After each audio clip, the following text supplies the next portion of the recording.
Welcome, everyone. This is now the fourth episode of Destructuring Tech, the podcast where we focus on unpacking the complexities of tech and software into simpler topics. Last week, I was very fortunate to have both Scott Ertmer and Will Mitchell on the show, both talented staff from the Turing team, talking about their experiences of getting into front-end development, how they have transitioned across different tech stacks, and whether or not front-end development is the right environment for you if you're looking for a challenge and wanting to get the most out of programming. Be sure to check that out if you haven't already. You can always catch us on YouTube for the stream or listen to our podcast on Anchor, Spotify, and Google Podcasts. But just as a reminder, if you do catch us live, you can be a part of the conversations in the chat and even ask the guest questions.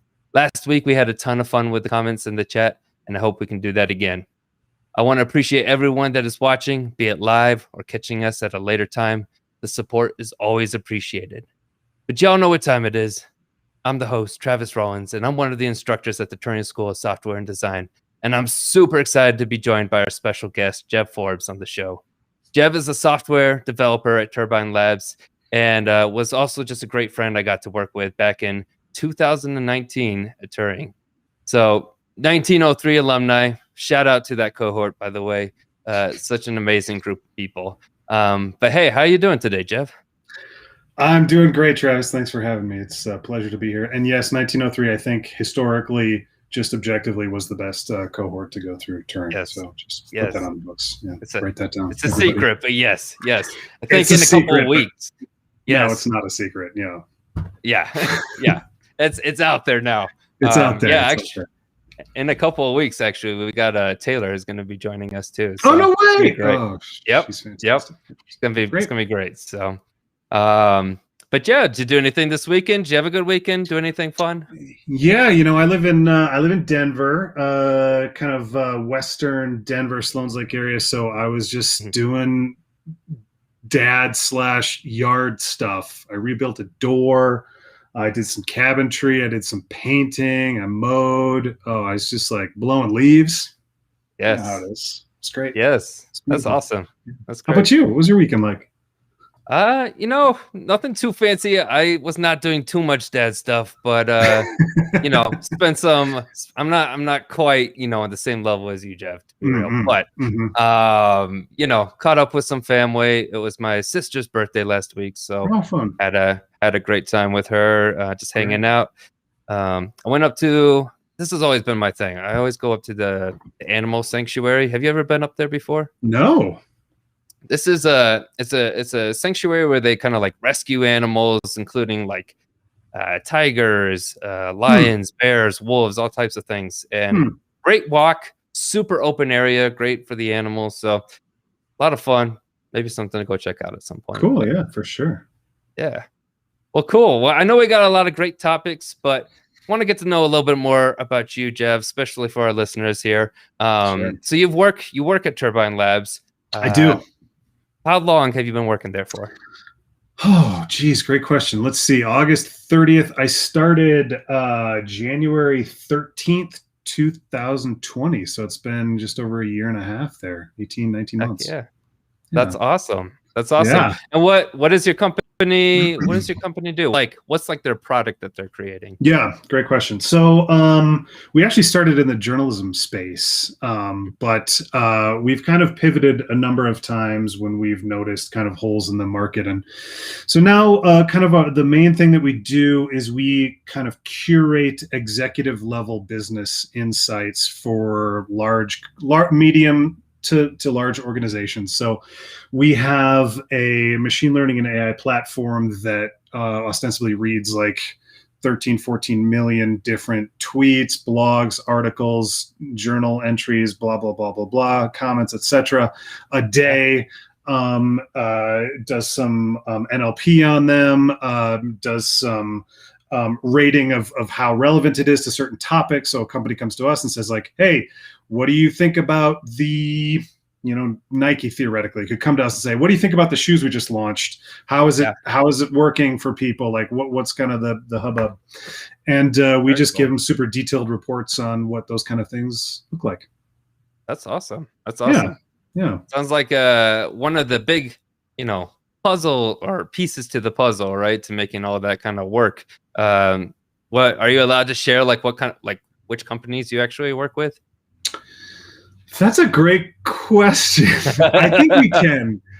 I'm pretty sure we can. We advertise to people when we get some of the big dogs. Like like we work with Amazon. We worked with Motorola in the past. Some Tesla stuff, things like that. So some of the larger kind of international organizations will come to us if they really want like a really heady, really detailed analysis and a bunch of like really good business insights as to how to move forward and what's happened in the past and so on and so forth. Yeah. Well, that's sweet. That is really, really cool. So I appreciate you sharing that. But yeah, well, again, secrets in case that doesn't. I think it's fine. If not, you'll see me applying for jobs tomorrow. Yeah, well, we'll edit it out or something. Yes, good, smart. Yeah, smart. Well, last question, on that, like, what kinds of like technology are you kind of working with at Turbine Labs? Yeah, great question. So our tech stack is, I think, pretty cutting edge. We kind of, split most of our technology between front end and back end. Our front end stack is React, TypeScript, Apollo to deal with kind of the GraphQL API connectivity. We use something called Storybook. We have our own component library that we use styled components with, and we use Storybook to kind of play with those styled components and make sure they interact the ways that we think they're supposed to. So that's kind of the front end. Doing React, at Turing, we learned a lot about React, but doing TypeScript has been really, really cool. That's been a huge boon to kind of my own personal learning. And then the back end, our API is built with Elixir. We use a bunch of really cool kind of database technologies and libraries that Elixir has for playing with relational databases. I think we use Postgres for that. We use Elasticsearch for like our really highly indexed searchable stuff. We use Kubernetes and Docker for not only development, but for deployment and management of all our containers and our application containers and things like that. We use some machine learning. We do some AI stuff. And all of this is on a team of, there's only 7 of us. Wow. So it's pretty cool that we get to dip our hands into all this stuff. Yeah, that's super cool. That sounds like a lot. Did you just pick it all up at once and you just kind of like... Yeah, like 24 hours, and I was like, easy peasy. No, so my personal journey. So I was front end at Turing. I got to benefit from Travis's brilliance and his teaching when I was there. He taught me a bunch about everything to know, kind of about React in the front end. And that's actually how I started at Turbine Labs, was on the front end. I did exclusively TypeScript, React, Apollo for probably the first 12 months, for the first year. Okay. Yeah. And I started getting a lot more interested in some of the back end stuff. Like, some questions that kept coming to me were like, it feels weird to ask someone else on the team, like, hey, can you add this single line to this index for me so I can not be blocked? And it takes them 3 seconds, and then bada bing, bada boom, you're done. I'm like, why can't I just do that? Or like, hey, like, what is the data structures that you're building on the back end so that I know how to build the front end stuff? And then even vice versa, like they should be complementing each other. And, if you're building front end UI UX and designing that, you should like be really thinking deeply about how you want to structure your data on the back end. So I was like, I kind of feel like I want to start touching both so I can really move across both of those lines. And so at about 12 months, 13 months, I was like, can I like kind of dip my toe into some of the back end stuff? And they said, yeah, sounds great. Why don't we help you do that? And that's what I've been doing, kind of full stack stuff for the last 7 months. Awesome. Well, Yeah. that is super cool. Yeah, I think it's always important to remember, like, especially, getting into your first job or anything like that, like, it doesn't Mhm. happen immediately. And even those expectations, like, first few months, first 3 to 6 months, I'd say, like, it takes a while to kind of get used to it and kind of just get Yeah. used to all the, so Oh, it's a yeah. lot, but it gets there, and you grow, and, obviously with yourself, like, I think you were telling me last week you just finished up your first like full stack application, right? I did, yes. It was on our application ourselves. On our application itself, we have a number of high-level kind of like routes that you can navigate to do some, high-level building of these deliverables that we have. Yeah. And I got to design, build, implement, test, deploy an entire full stack project, from all of the backend stuff, designing the actual data structures and creating the tables and making schemas and running migrations and, writing change sets and validating information, all the way through all the GraphQL stuff. What do I really need to surface for the client side? How do I surface it? What's the most intelligent way to do that? How do I make it performant? If somebody wants an association from this to this, how do I really like make that call in my database quickly? And then all the way to the front end stuff, like, what do I want the buttons to do? Do I want to use a modal for this, or do I want a new view? What happens if I want to validate some front end stuff and just make sure like things are looking good there too? And then how do I take these back end data structures and apply them beautifully to the front end? And we have some amazing designers who helped me through that, and some amazing front end minds that just like really helped me blow through the kind of front end stuff, as well as back end minds that helped me kind of do the back end stuff. But yeah, it was called I added buckets. Buckets. We got buckets now. What's a bucket? That's a great question, Travis. I'm glad you asked me. I'll tell you what a bucket is.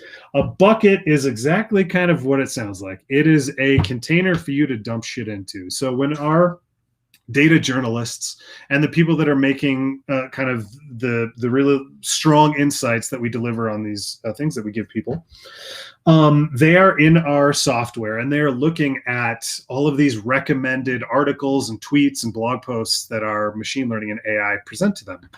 And if they think it's good, if they think it's bad, they can mark it so in our UI UX. If they want to keep it and actually add it to deliverable, they would chuck that thing in a bucket.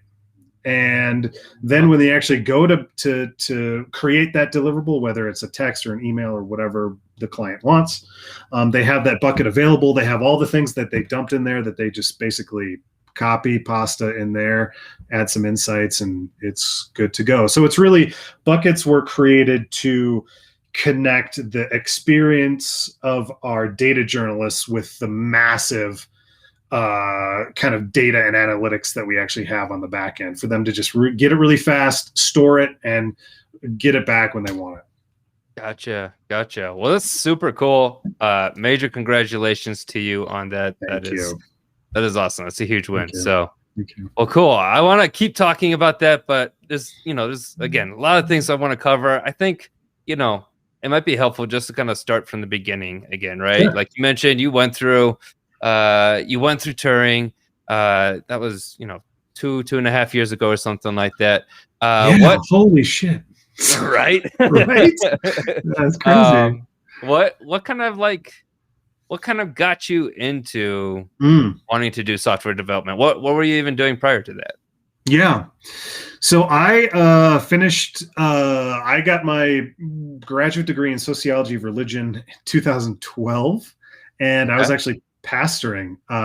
Long story, we can talk about it over beers one day, but I was kind of an atheist pastor, which is weird. I get it, but lots of family of origin things kind of came together and launched me in that direction. So I was pastoring, and I actually loved it. I loved almost all of it. I loved doing kind of the mentorship, the pastoral care. I was working with a lot of like low income folks, people who were struggling with drug addiction, with being underhoused, people struggling with homelessness.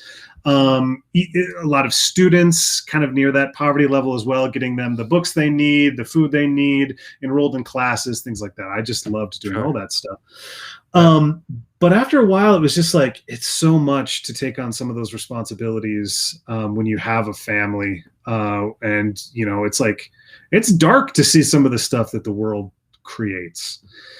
And I wanted to figure out a way that I could still like be involved in lives and bring something good to the fore, but also not maybe just be kind of ground level and like boots on the ground. And I had a friend who did not go to Turing, but went to a similar kind of boot camp, who had been at that point been a developer for 3 or 4 years. Okay. And he told me, he's like, I think you'd love this. I think you'd be really good at it. It's something to look into. And so I looked into it and I thought it looked cool. And there was a cohort that was starting in a week. And somehow I applied and they let me take some tests and fly a little bit behind the curve and get into 1903. Yeah. And I started, and then the entire experience was just mind-opening about how, when people think about like software engineering or computer science, they think about like, well, I don't want to be behind a keyboard all day, and I don't want to see people, and I don't want to it's so boring. And it's like, yeah, I'm behind a keyboard all day, but I'm literally like solving real life problems with creativity, thoughtfulness, insight. And just, I happen to do it instead of like in English, I do it in JavaScript. Right. But it's like different language, but still doing the different thing. Language, same kind of thing. Like, how do we bring insights? How do we bring integrity? How do we bring analytics to these organizations, to these people, to these companies, to these nonprofits? How do we give them things that are actionable that they can like bring into the real world and do good things with? Yeah. And I was like, oh shit, I'm doing it. Great. Yeah. And I've loved literally every minute of it since. And I think a lot of that has to do with software development in general, but a lot of that has to do with like my team too. Like, I just want to shout out to my team. I have a phenomenal team, people with 5-10 years experience who are willing to pour into me, who are willing to teach me, help me understand more deeply what's going on, who are fun to be around, who are thoughtful, who like we hang out as friends. It's crazy. Like, that doesn't always happen, but I feel like that does happen pretty consistently in software engineering and software design and development. So, thank you, Turbine Labs. I love being there. I think we're cranking out dope stuff, and I want to keep, let's keep building together. So, but all of that like came together, and that's kind of been the last year and a half for me. Yeah. Well, that's awesome. I appreciate you sharing that. I'll be honest, I think to this day, I've been teaching at Turing for a few years now, and don't quote me on this, but I'm pretty sure I think you're one of the first people that like had the background of being a pastor, and then getting into software development, which it's just awesome. I think it's really cool. And like hearing that story and hearing the like connections, like it makes sense. But I definitely think it's a first and maybe an only. I don't know. We'll see. Yeah. But who knows? Very cool. Who knows? Very cool. Yeah, thank you. Well, that's awesome. And yeah, cheers to, the people that you get to work with. That's really exciting to hear. I think, with anything that we do, the environment, the people really makes a larger part of the experience, no matter what you're trying to do. So that's great. It's terrific. So, well, I have a couple more questions, relating to this Turing experience. I have students right now, and, I think it's very easy to get overwhelmed. It's a ton of stuff to learn at Turing. I'm curious for you, what was like, out of all the things, and this is a big question, but what was like maybe the most like important or interesting thing that you learned while you were in that program, and how did it kind of impact your career? Yeah, that's another great question. It's interesting because Turing gives the educational background and building blocks that you need to succeed at learning front end or back end, right? Like Ruby for the back end, I believe we're still kind of like a Ruby first shop. JavaScript on the JavaScript and React on the front end. But I think maybe the thing that I learned that was most important was not actually related to software concepts themselves.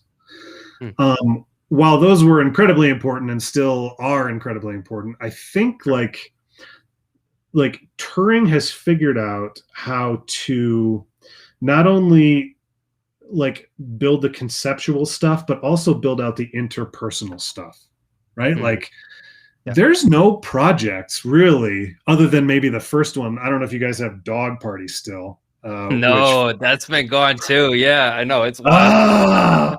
So for those of you who don't know what Dog Party is literally a single HTML page, static. Here's some dogs. Click on a dog. I don't even know if anything happened. I don't remember, but it's literally just a static page with some dogs and some dog info on it. Like the most basic web page you could ever make. That's Dog Party. We did that on our own. And then after that, it was like software engineering is not done in a bubble. This is not going to be an experience where you just like unplug and just like code. I mean, there are definitely days where I do that, right? Because there's deadlines, or I know what I'm doing and I don't have a ton of interaction.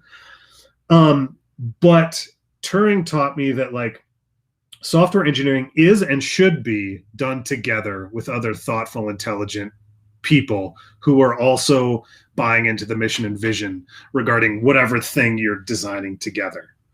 And not only that, but like you're going to also butt up heads against each other, and you're going to like talk toughly with one another sometimes. And you need to learn how to do that gracefully, and you need how to do that well, and you need to learn how to listen, and you need to learn how to form critique and criticism in a way that's like helpful.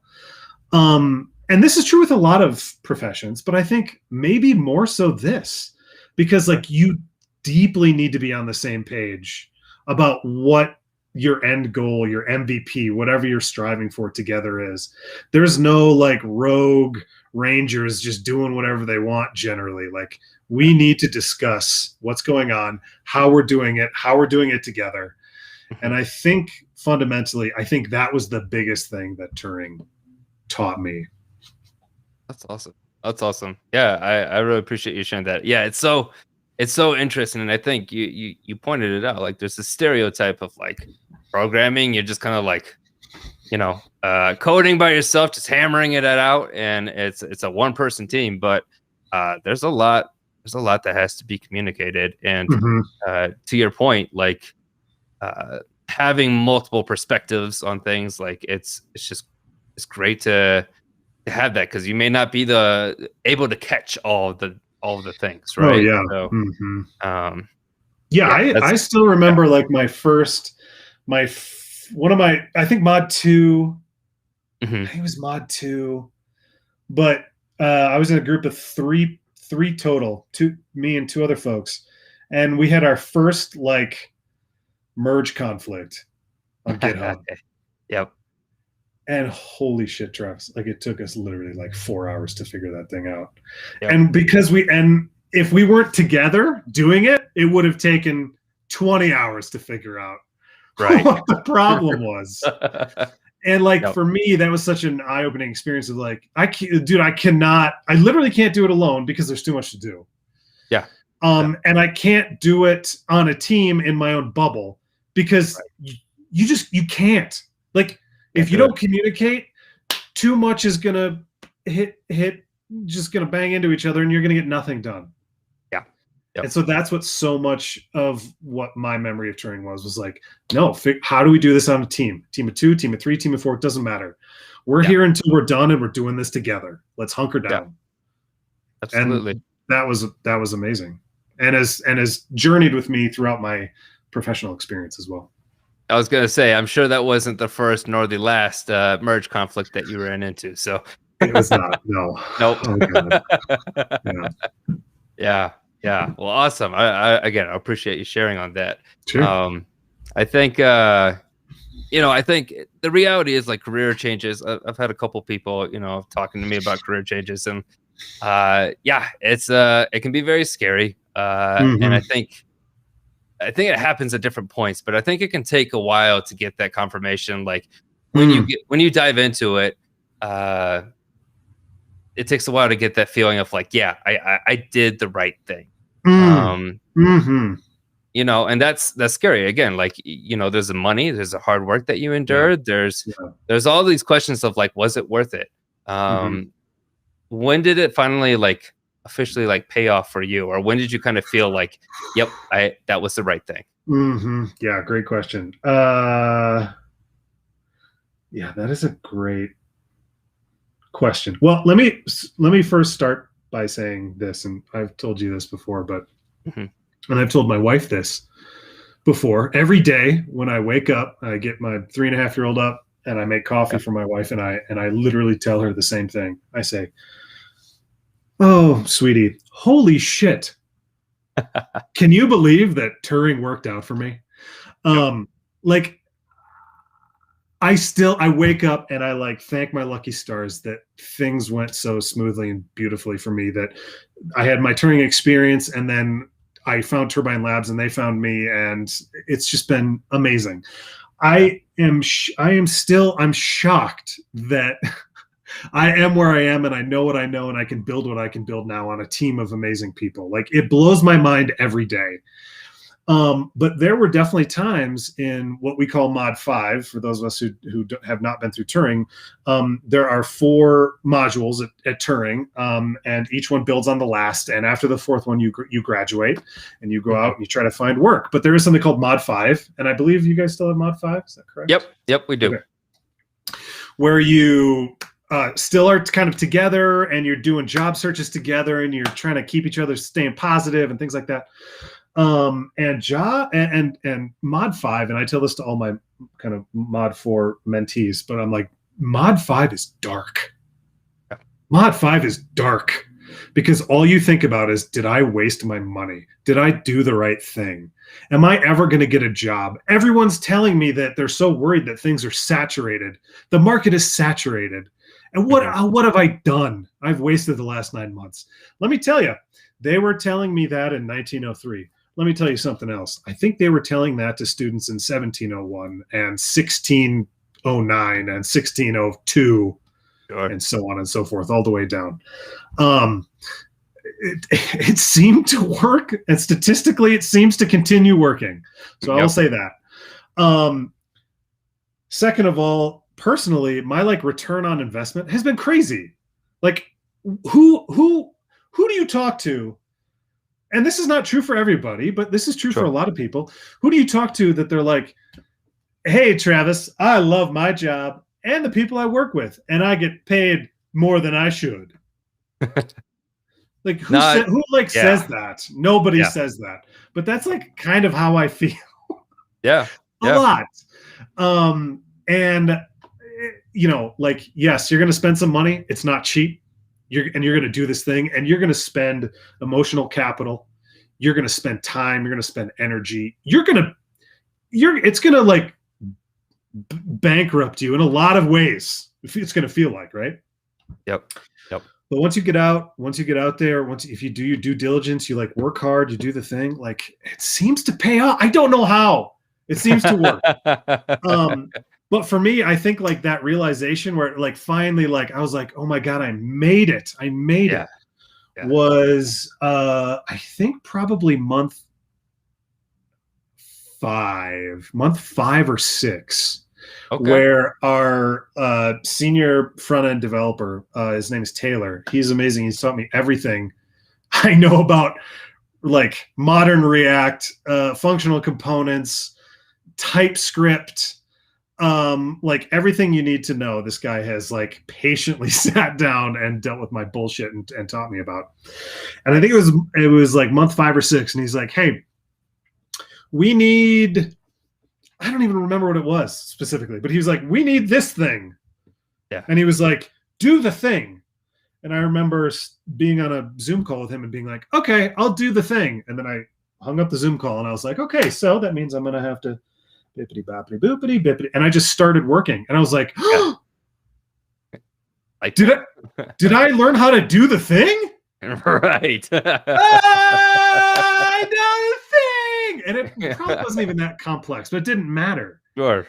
Because finally I had arrived at a place where unknowingly I had been, drinking from the fire hose for 5-6 months, and everything through Turing, everything for my first half a year clicked. And I was like, I know exactly what I have to do. I know exactly how I'm going to do it. Now I'm going to implement it and get it done. And it was amazing. It was amazing. And I was like, I learned a thing. It all worked out for me. And I think secondarily, that was the first experience. The second experience was about 2-ish months ago. Okay. When and my business, my cohort at Turbine Labs knows this. My boss knows this. Everyone knows this. I ostensibly got just offered a job out of nowhere.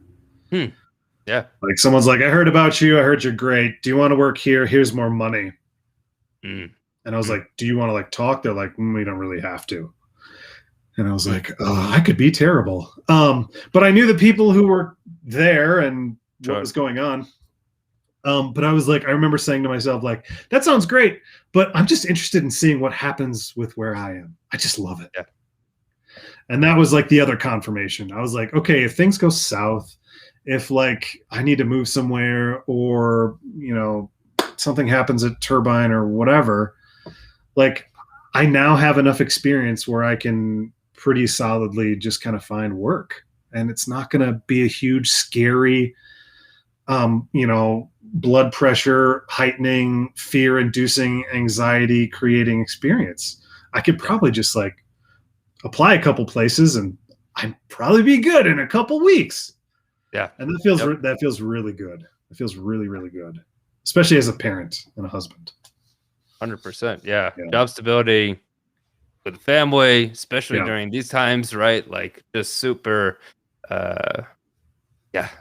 really great feeling. So that's awesome. Yeah. I it's interesting you mentioned like almost these waves kind of happen for you. And I feel the same way. I went through Turing, I don't even know how many years ago, 4 years, 5 years ago, whatever it was. But similar feeling of whether it was getting my first job or coming back and teaching at Turing, just the environment, people that I get to work with. I just feel very fortunate. And it's been a very, very different lifestyle. I mean, I was a musician before all of that. And the lifestyle of a musician also, it's, you're making it month to month. So, but yeah, very, very grateful. So, well, cool. Trying to think, we got so many other topics. So, I'm going to fast forward a little bit. And, sure. You mentioned you've been learning this new language, Elixir, on top of all these other things like GraphQL and Kubernetes, right? Was this, so you mentioned you started out focusing more on front end. Was Elixir something you knew was going to be was that a part of your initial application, or is that something you learned more about when you joined the team and you started taking on some more full stack things?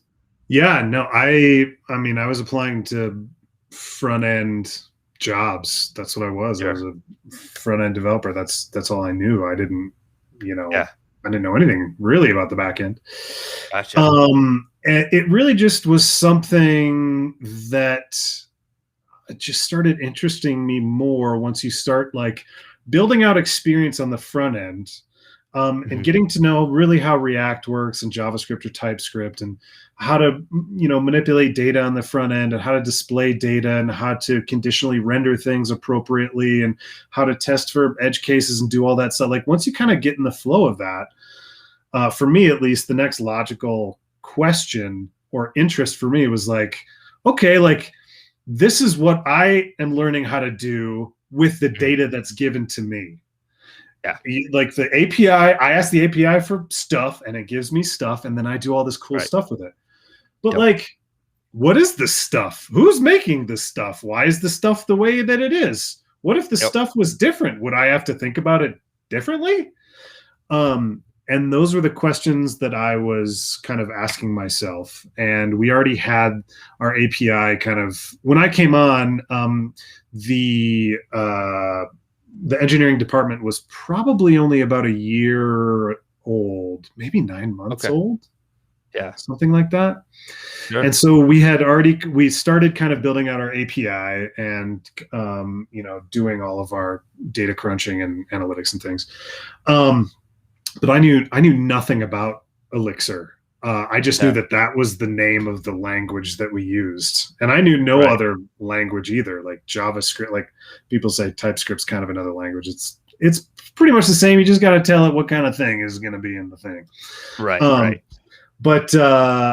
But yeah, no, I was not applying to places with Elixir. We were just using Elixir, and I started asking maybe some higher level questions. And I was like, I would love to learn. I think I got to a place, mostly because of like Taylor, I got to a place where he kind of imbued and imparted on me most of the fundamentals. And I was like, yeah, I kind of like get the basic building blocks of JavaScript / TypeScript / React. Like, I get it. Like, there's so much more to know. I do not feel like I know everything, or even like 50 or 60% of everything. But I know enough to like get it, right? To build stuff and do it properly. And so with that came some of these higher level questions, and kind of like, I would love to learn more. Like, maybe I could flex a little bit and learn this new language. And fortunately, my bosses said, that sounds great. Why don't you do that? So yeah, I didn't know anything about Elixir before, but it was what we were using. So you learn it. Yeah, absolutely. No, that's really cool. I mean, I think there's always that. What's great is if you can keep that interest and that excitement, right? As you're programming and you're learning new things. I think you're falling into the trap if you like get comfortable with it. So appreciate it. That's one thing I think I have learned, and what I continue trying to tell people is like, if you're ever comfortable, you're probably in the wrong spot. If you feel like you've learned, you're like, yeah, I know JavaScript. Right. You actually probably don't, but you might know enough to feel that way. And if you're not like wanting to move on, like you're gonna stagnate, and that's going to be reflected in how much you enjoy your job. It's probably going to be reflected in your paycheck. It's probably going to be reflected in how well you do your job, things like that. So I just wanted to, especially like early in one's career, first couple of years, like, hey, if there's people who know stuff, who want to teach me stuff, I'll take that. Absolutely. Are you kidding me? Like these are the formative years, right? When you're starting out. So, right. But I knew nothing about Elixir. I dug really deep. I actually got a learning spike. I got like a 2-week learning spike where I just like literally watched YouTube videos and built shitty little Elixir apps. And like I built like a Hello World Elixir app. And did all like the classic, YouTube tutorials and Code Academy tutorials and all that stuff. Did it feel easier, like that transition, like having learned having learned JavaScript and then moving to Elixir? Did it feel easier, or? That's a good question. I think so. I think probably. I mean, it has to be. Yes, right. Like the answer has to be yes, because like, if you learn JavaScript, you now know what a function is. Right. If you don't know any programming language, what is a function? You learn JavaScript, you know what a variable is. If you learn JavaScript, you know what primitives are and complex data types are. You learn about arrays and objects and sets and weak maps and maps and all of the cool things that have come out in the last couple of years. And so, I think it had to be easier, but it felt difficult. It felt hard. Because I think it's not a similar language at all. It's incredibly different. Even at its most basic foundational inner workings of like, what is Elixir good for is a completely different answer than like, what is JavaScript good for? And so seeing that makes you go, oh, you have functions, but they work differently. They do different things. And I need to think about functions and how they work totally differently. But yes, it's called a function. Sure. What is, high level, because I'm sure this could be like a whole nother lesson. Like we could be here for hours. But what are you said like there are things that it's like good for in some scenarios, right? With Elixir versus JavaScript. What is that? What like high level, and what are some like main differences between the two? Yep. So Elixir is pretty new, but it's getting a lot of popularity. I believe Discord's backend is Elixir. There's a number of like big dogs that are doing kind of Elixir backends now, but Elixir is ostensibly just kind of like a language built on top of Erlang. Do you know Erlang? Have you heard of Erlang? It's short for, I believe, Ericsson language, which was this. It's like a 40-year-old language built by Ericsson Mobile, or Ericsson before they were mobile, back in the day. Also called OTP. That is basically like was designed fundamentally to solve connectivity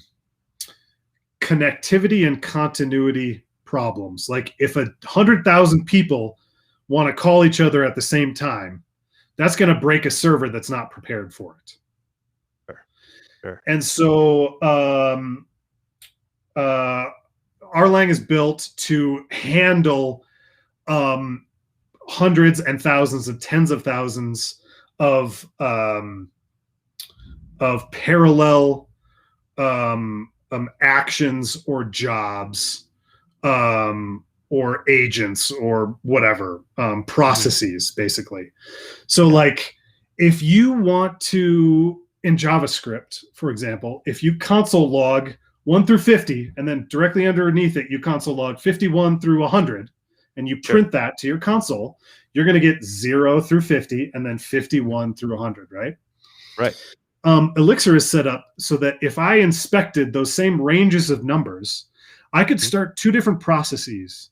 And those processes, if they were running in parallel, which is very easy to do, and you can get thousands, tens of thousands of these processes running in parallel, what would be printed to the screen if you console log, so you IO inspect the same thing, 0 through 50 and 51 through 100, you would literally see 0, 51, 1, 52, 2, 53, because they are running in parallel with each other and printing out next to each other.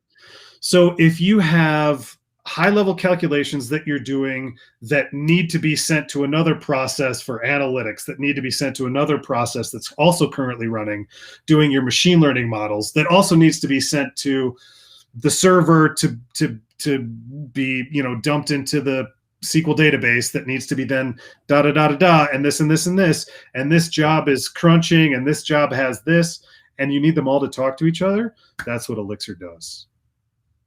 Really cool. That's I imagine it takes more like performance to like do some of that stuff, or is that, I might be like totally saying the wrong thing, but does that mean like Elixir is like more like multi-threaded as opposed to JavaScript being a single threaded? Yep. Gotcha. Yeah. So JavaScript is single threaded, except for like the event loop, which we could also talk about for hours. And asynchronous functions is not actually single threaded, but it's non-blocking and whatever. But JavaScript can do some stuff. At the same time, 1 or 2, 3, 4, 5 things. Elixir is incredibly performant because it can do 10,000 things. Yeah. Very cool. Without even thinking about it. Honestly, without even heating up. Just crazy. It's bonkers. Yeah. That's amazing. Yeah. Well, I think it's funny. You've mentioned. I was just looking at the chat, and I think you mentioned Taylor a couple of times. I think Taylor's actually watching. Is it Taylor? Taylor Hi, Pigeon? Taylor? Yeah. Yep. Yeah, he was asking almost the exact same question about, between Elixir and pairing it to JavaScript and stuff like that. Yeah. So yeah, super interesting. Happy to have you here, Taylor. Yes, Taylor, welcome. Thank you for teaching me about TypeScript. 100%. Right. Yeah. So many cool things. So yeah, you're teaching me. This is now you like giving back the times when I taught you in Turing. So this is great. The student has become the teacher. Exactly. Absolutely. Oh my God. I love it. Well, awesome. There's I want to get into this kind of like last topic here. Mm-hmm. You mentioned like there's this kind of difference between like high level languages, low level languages. Let's start out with the first one. Like JavaScript is known as a high level language. Yeah. What does that mean exactly? Yes.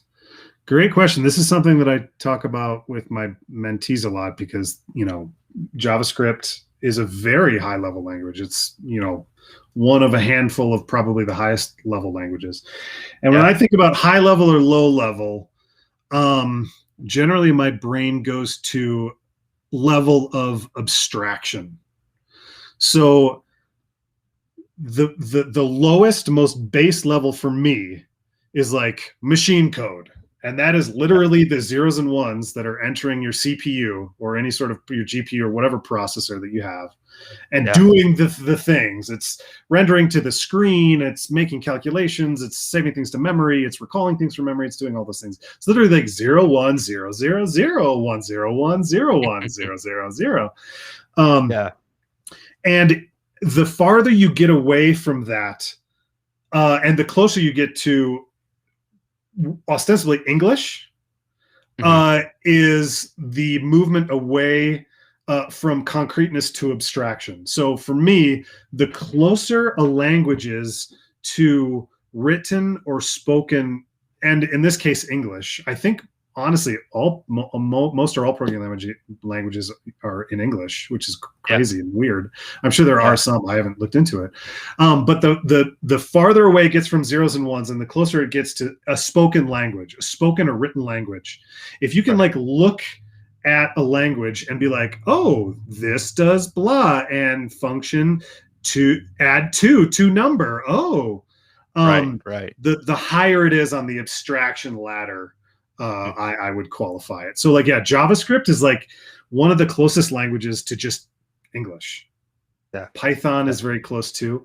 But so when at least in my context, when I talk about a high level language, that's what I talk about. A high level language is a language that is farthest away from hardware and closest to speaking, reading, thinking in your native language, things like that. Yeah. I love that. And it's interesting. I think like these layers of abstraction keep getting added over and over. You see it with frameworks, we see it with languages. And it's like you get to a point where it's just like, oh yeah, it just does this thing. But like what's happening behind the scenes? It's tricky. It's sometimes tricky to really understand what's working there. So well, I think so. You've been learning some low level programming, there's lots of high levels like JavaScript, Ruby, Python, C#, all these things, right? Can you tell us like what things have you been doing specifically around low level programming, or what languages are low level, right? Yeah, that's another great question. So if you go to Stack Overflow and get involved in arguments on there, which I've been reading the last 6 months, people will tell you differently. They will tell you any programming language is actually a high-level language, but there's kind of a range in high-level languages between like super high level and like lower level. So like you got your family of C, C++. Those are going to be like lower level, high level, lower level, high level languages. JavaScript is going to be a higher level, high level language. You get under programming languages, you start having things like assembly. You start having things like bytecode, which are still human readable, but they're just super confusing.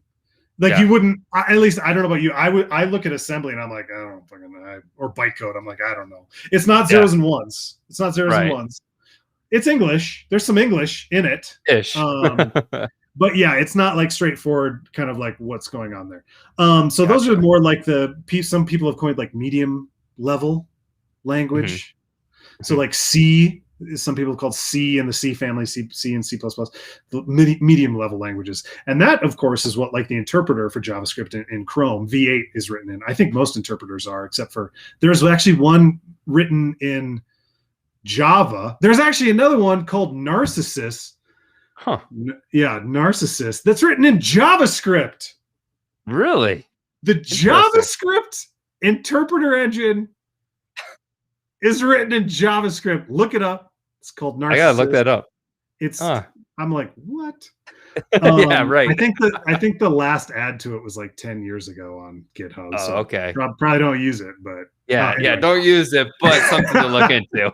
Sounds like a bad idea, and obviously it didn't go through very long. But we don't actually use like either mid-level or like low-level, high-level languages at Turbine Labs. We don't use any C. We really use TypeScript, i.e. JavaScript, and then Elixir, some Python. We have some Python scripts for our machine learning and AI stuff.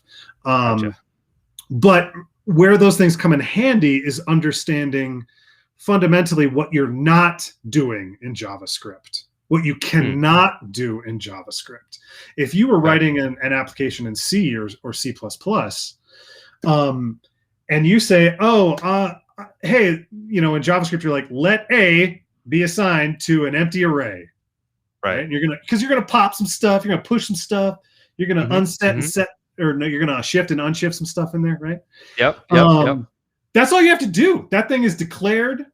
Bada bing. Memory is allocated. You're good to go. You can keep programming.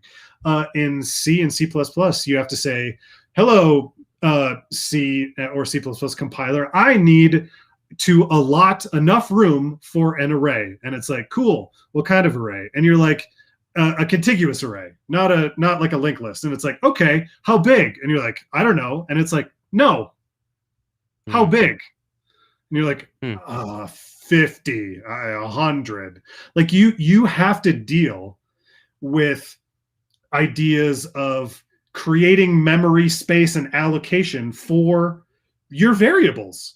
How many bytes do I need for this number? Well, is it floating point or is it an integer? How much do I need to allocate for this contiguous array? Well, how long is it?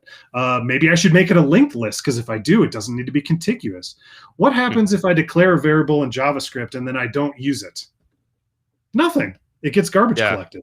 Thank you, JavaScript, for doing that for me. Or rather, I should say, thank you, JavaScript interpreter, for doing that for me. You don't have to, like, at some point be like, also, after this function, this won't be used, so clean it up and get it out of memory. You don't have to deal with any of that stuff. So what low-level concepts have been teaching me about JavaScript is to appreciate and to really think through, like, what's actually going on under the hood. And if I actually know what's going on under the hood, can I actually make things more performant above the hood by doing things implicitly differently? Because I can't explicitly do something differently. I can't garbage collect something somewhere. But I can implicitly think about my data structures differently.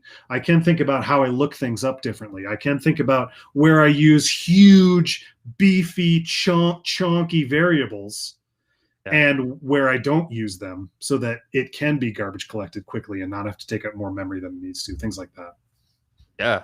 Yeah, that's interesting. And I appreciate like that context of like how it makes an impact. Because like, I could see the argument, from some or some who haven't had experience with it. It's like, why do I need to know that if JavaScript's already handling it for me? What's the purpose of it, right? It already does it for me. So yeah, I think that's interesting. I'm curious, and I hate to put you on the spot, but just kind of hearing you talking about that. Sorry, but when could you give me like a specific example of like when that has impacted, like that knowledge of memory allocation and cleanup and things like that? How is that like impacted like something like the way that you architected something or the data structures, like you mentioned. Yeah, great question. Absolutely. So one thing that Elixir does beautifully that JavaScript does not do beautifully is something called data immutability. And ostensibly that just means like if you make a variable in Elixir, you say like A is assigned to 10, and then you say B is assigned to A, and then under that you say like A is reassigned to 5. Okay. Every time you declare a new variable, even if you're assigning it like an old value, you are unable to change the actual value of that variable.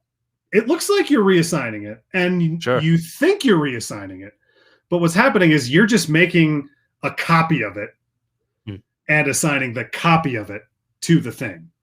Gotcha. That way, like, you literally can't mess up any of your data because it's immutable. You can't change. You can't pop something from an array. You can't add something to an existing array. It will literally, Elixir will copy the entire array, make a new one, and push it in for you. And that's your new array.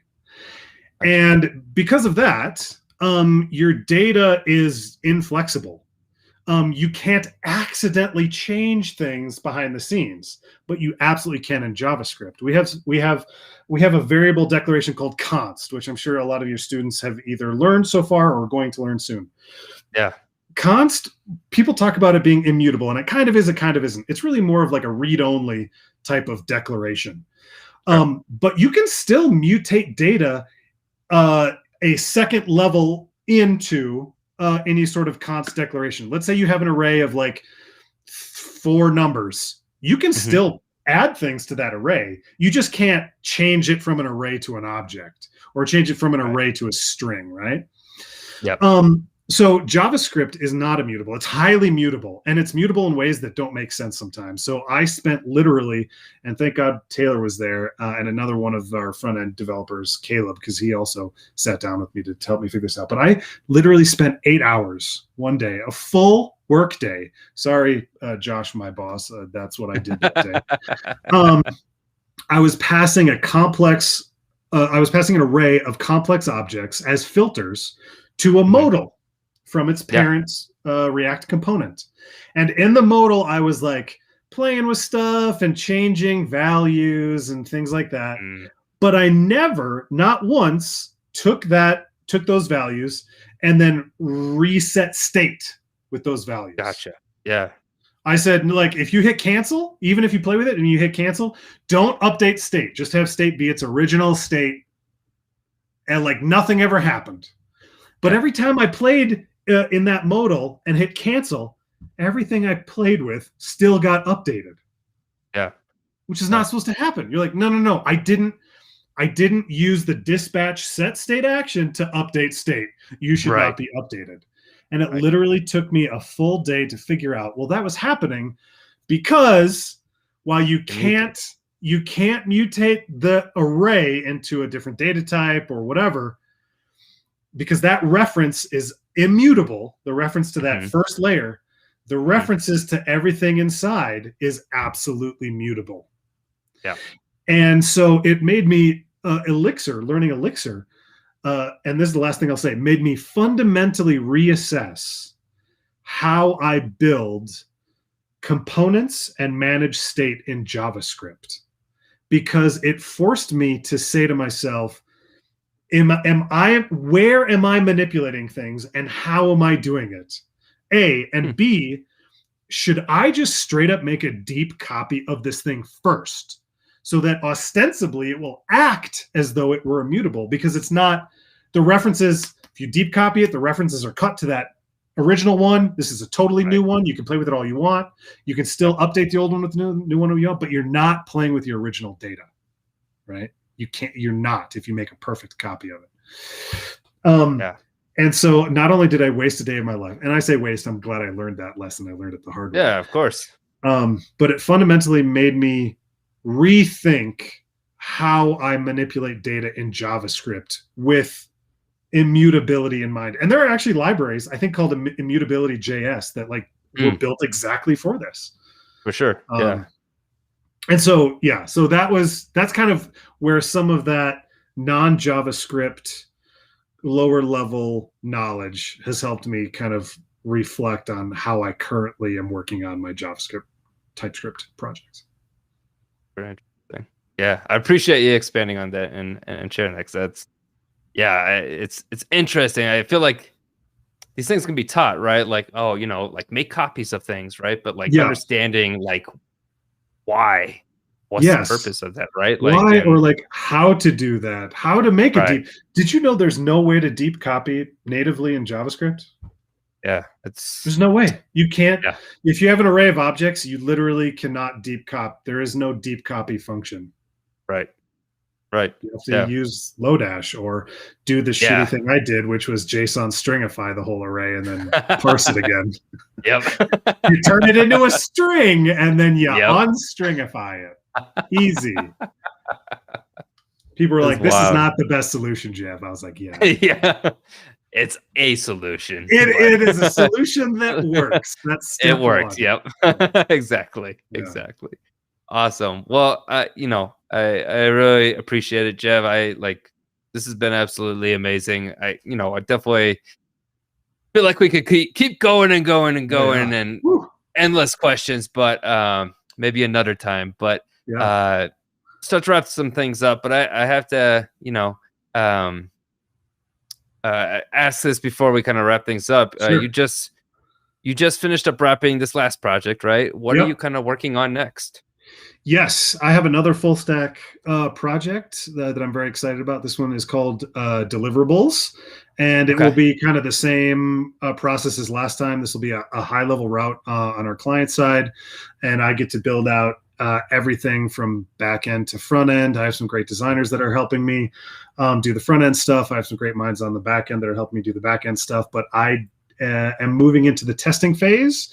I have built out all the tables, migrations, schemas, data structures, done pretty much all the GraphQL work. Now it's test. And then we jump to the front end and start playing with all the good data that I built out. That's awesome. I have to ask, because I have a bunch of students who are working with GraphQL. What are you testing for GraphQL right now? So we don't do a lot of testing in GraphQL. Most of our testing is going to be on a CRUD level. So we need to make sure that our CRUD interactions and our operations are doing exactly what we think they are. Generally, the GraphQL layer is pretty highly tested, and we have our project manager. One of her jobs is to just get in there and try to break everything she can. So it's not like best case scenario. But when you're on a team of like 7, 8 people, it's very difficult to put the amount of effort into testing that you should. Sure. But you still should. But we don't. I get it. Yeah, that's totally understandable for sure.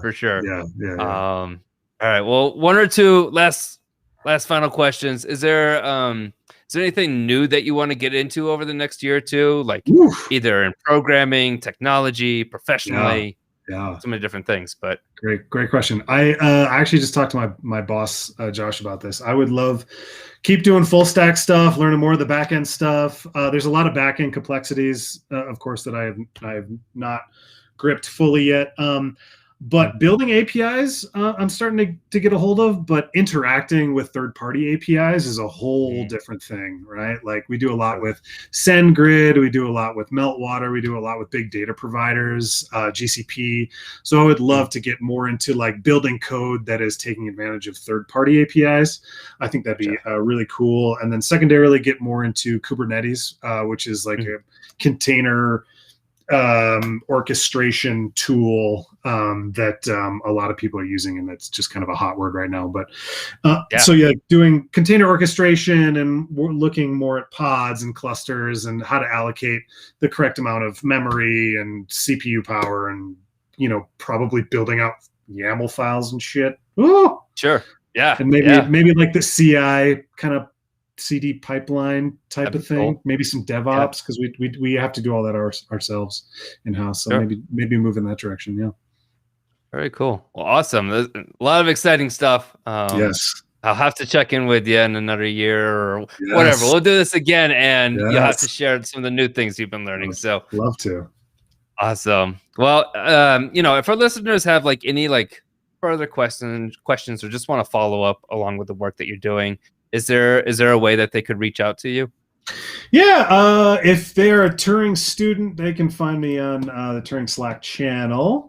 Awesome. If they're not, you can get a hold of me through email, my work email. It's jev@turbinelabs.com. jev@turbinelabs.com. Awesome. Right on. Well, I appreciate it. Hopefully we don't blow up your email too much, but That's fine. well, awesome. Again, I really, truly appreciate your time, Jev. And much thanks goes to our listeners as well. Whether you're listening in live on YouTube or tuning in to us on Anchor, Spotify, Google Podcasts, which are always hosted shortly after the stream. I'm still working on getting a guest for next Monday, which is, of course, Memorial Day, but I'll be doing my best to line someone up at the same time as always, Monday at 4 p.m. Mountain Time. That's, again, 3 p.m. Pacific Standard and 6 p.m. Eastern Time. But as always, thanks for listening in, y'all. Stay safe, and, well, until next time. Later.